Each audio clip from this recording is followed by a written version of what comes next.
Folks, this is Bill Mitchell with Your Voice America. Welcome to the show. I'm here with Caroline Wetherington.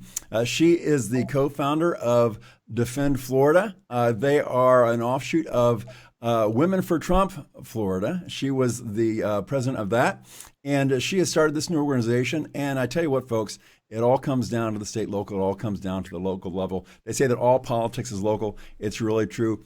Caroline understands that, and she's working hard to improve our standing at the local and the state level. Caroline, welcome to the show. Hi, thanks, Bill. It's great to have you here. Okay, well, tell us a little bit about the concept of Defend Florida. It is really the idea is to educate people on the Constitution, to recruit strong candidates locally, and to make sure that we're in control of the process. Isn't that right? That's correct. That's correct. So at Defend Florida, our objectives are really fourfold. We're working with our state legislature to draft firewall legislation that's going to protect us from the federal government. The state constitution and the U.S. Constitution delineate the state's rights. Really, the federal government is only allowed to focus on taxation, spending money, and military and foreign relations. They really shouldn't get involved in making any decisions for the state. So we're trying to put together some legislation that will protect us from the overreach that the federal government is engaged in currently. We're also planning on educating our citizens, the people who get involved in the movement, on the Constitution, on their constitutional rights, and on our state's rights, so that they can then encourage our state legislators to support us in this legislation. Absolutely. Fantastic. That's great. Well, I tell you what, here's the thing. A lot of people don't really understand what's in the Constitution of a state. They don't understand what's in the U.S. Constitution. And it's very important that people be empowered with that knowledge, because I tell you what, it's very easy to listen to the internet and listen to the news and so on and so forth, and wave our arms and stomp our feet, but not really understand what our power is. And the thing that is going to bring us back from all this Democrat cheating and all this stuff and all this leftward shift really is the Constitution, isn't it? Absolutely, absolutely. We need to work together, because truly no one is coming to save us. We are the people we've been waiting for. We have to save ourselves. Everybody considered, President Trump a sort of savior or sent by God. But, I think we really put too much faith in that and didn't do enough work on the ground ourselves to take back control of our legislatures, to take back control of our local county commissions and city offices and governor's offices, even our supervisors of election. I mean, many of them are doing things that are not keeping the voter rolls clean and not helping us have safe elections. So we really need to get more involved. And this is our movement to defend Florida, is to get everyone in the state of Florida involved. And this is not a partisan issue. This crosses party lines. If you're a business person, if you're an employee in the state of Florida, if you're somebody that's concerned about being forced to take a vaccination, you should be interested in defending your rights in this state. So we're putting together a coalition made up of groups that are already formed across the state. We're not going to be taking anything away from those groups. We're actually going to help those groups grow. And we're all going to be united under a banner that allows us to communicate with each other. And we're taking a little lesson out of the Democratic playbook. The way that they were able to assemble those mobs so quickly is that they had contacts from everybody's cell phones, and they were able to send people messages and say, show up at this time at this place because we're doing this. We're employing that same technology so that we can assemble groups to call legislators on special issues, to go to a school board meeting, whatever the issue is. We need to be able to get a hold of people quickly. And the fact that we're losing our online platforms left and right, I know of another conservative group in my town that was just deplatformed from MailChimp because they said they violated their standards. And they've been with MailChimp for 5 years, this Tea Party group. It's a small Tea Party group, and they were deplatformed from the email provider. So we cannot rely on online communications. We have to use texting. And that brings me to a good point. If you want to get involved with Defend Florida, text DEFEND to 474747. If you do that, we'll get your information about what county you're in, what groups you're involved in, and what you'd like to be involved in terms of election integrity, civil rights, Second Amendment laws, whatever it is, we'll plug you into the right group. That's fantastic. Well, Navarro, who was one of Trump's boldest and brightest spokespeople, was hasn't been on Twitter for 2 weeks, and they just canceled his account for violating something. I had 600,000 followers on Twitter, 300 million hits a month on Twitter. I put out a tweet that masks, when you breathe into a mask, you rebreathe your own CO2, which is scientifically correct. I put that tweet out a month earlier. A month later, they canceled my account, deleted all my followers like I was the Antichrist. It's just like, what are you guys doing? It's crazy. And then I moved over to Parler, got 150,000 followers. That went away. Then I went over to Gab, got 50,000 followers. Hopefully that one will stay. It's just crazy how they're really trying to deplatform us. Right. It's just ridiculous.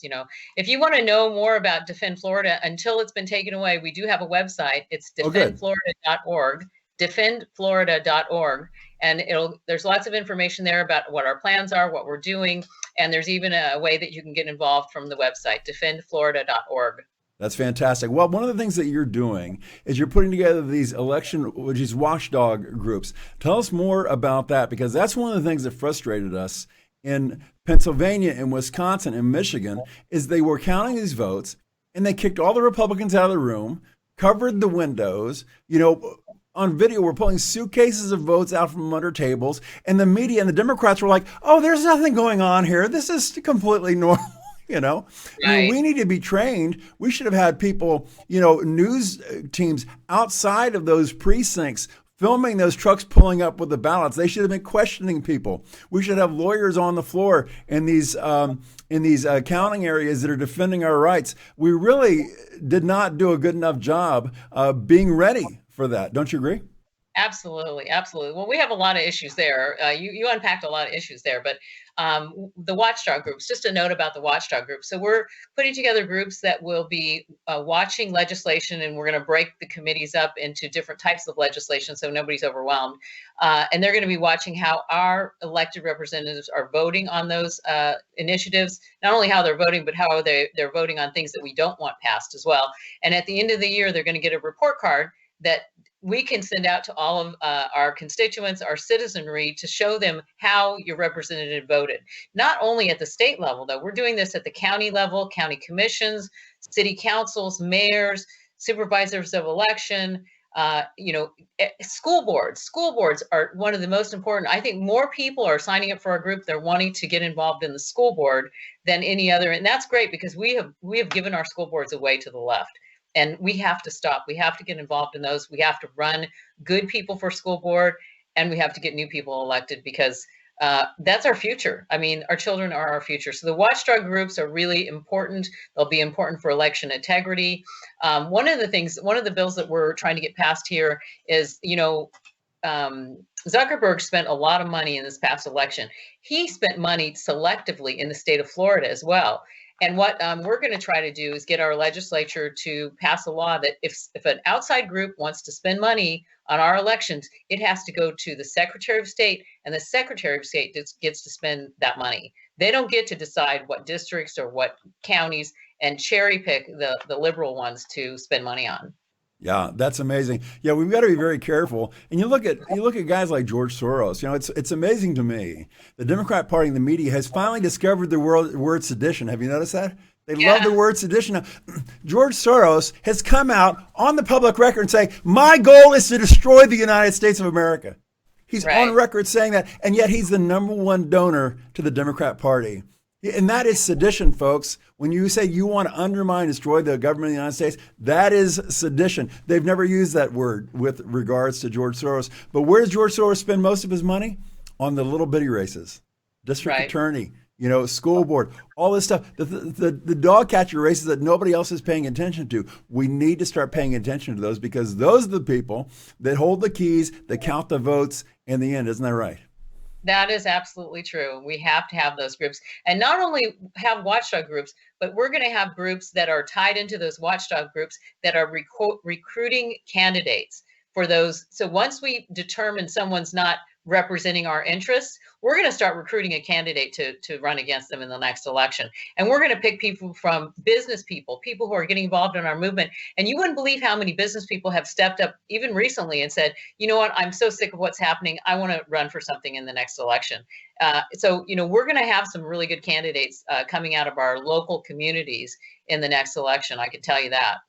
That's fantastic. Well, I tell you what, I've always believed this. The story of in heaven, where the devil rose up against God, and a third of the angels went with the devil, and 2/3 of the angels stayed with God. And I've always believed that there's sort of a balance in humanity, where humanity is mostly good people. Okay. But the problem is we get a little lazy. We get a little sideways. Okay. We start slouching towards Gomorrah.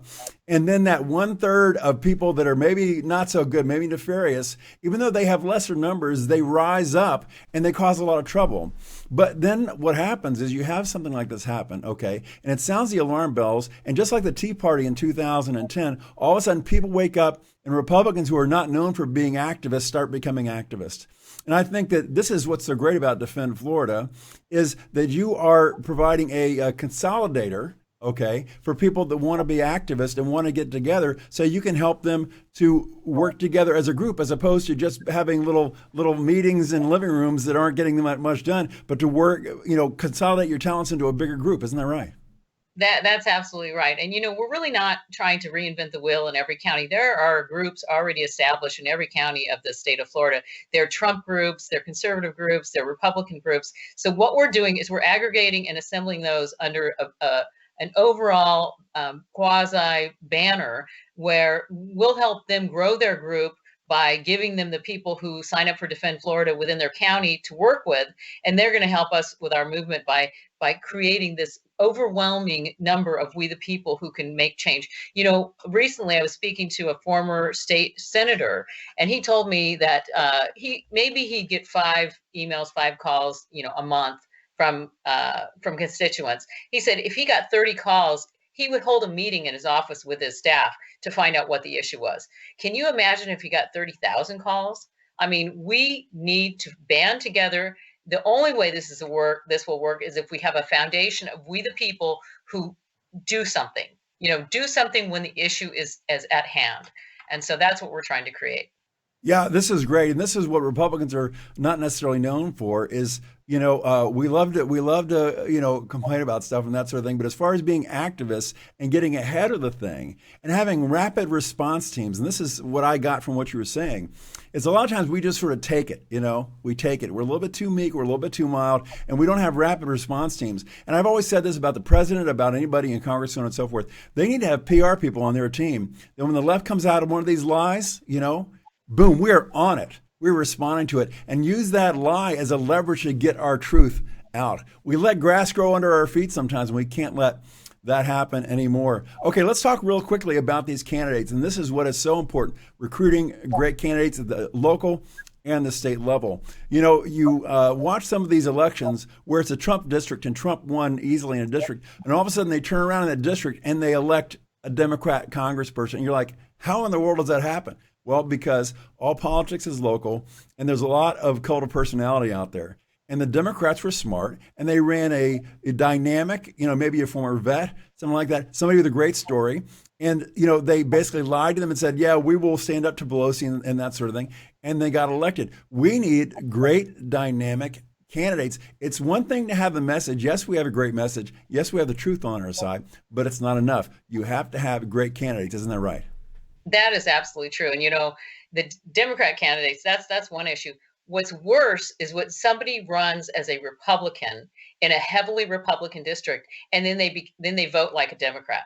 And we have that happening. People do that all the time. And then once they become an incumbent, it's harder to get, because when they have the R after their name and they're an incumbent and no one knows how they voted, those people get reelected. So we want to break that cycle.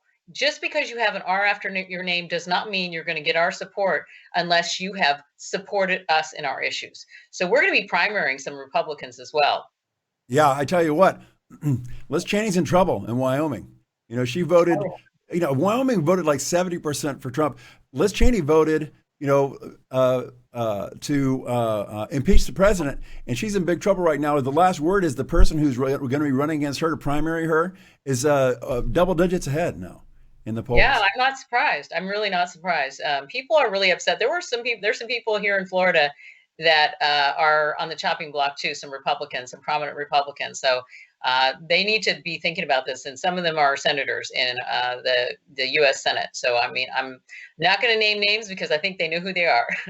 Yeah, isn't Rubio up this in 2022? Rubio's up. Yep. Yeah. Okay. Yeah. Folks, the Senate here. I tell you, here's my thing, and I know this is a pipe dream. This will never happen, but I've always thought, wouldn't it be great if the president was 1 6-year term? Because what happens now is they have a 4-year term. The first 2 years are learning the job. The second 2 years are running for re-election. Okay. They get reelected. The first 2 years of the second term, they're getting involved in a huge scandal, which they always do. And then the last 2 years, they're a lame duck. So why not just have 1 6-year term where they have 2 years of learning the job and their 4 years of getting stuff done, okay? And they actually have to live with what they've accomplished. And then on the House of Representatives and the Senate being a 6-year term to me is insane. Make that 4 years. Make the House of Representatives 4 years, and then have half of each house be reelected every 2 years. So you get to switch it out and switch out control every 2 years. This will never happen, but I think it would be a better way to run the country. I don't know what you think about that, but go ahead. Oh, there's a lot of changes that we could make that would help. I'd love to see term limits, but you know what? We're never going to get a constitutional amendment like that out of Congress, and we definitely don't want to have a convention of states. That is just a big, big danger right there. The left has already written a new constitution. What a lot of people don't understand about the convention of states is they think it's all the states control everything. Well, guess what? They don't.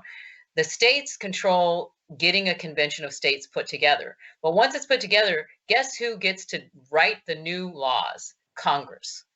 So we do not want to have a convention of states. That is I don't know why Mark Levin is out there promoting convention of states. It is the biggest mistake. Soros has a constitution waiting in the wings, which would dissolve all the states and create regional governments under the federal government.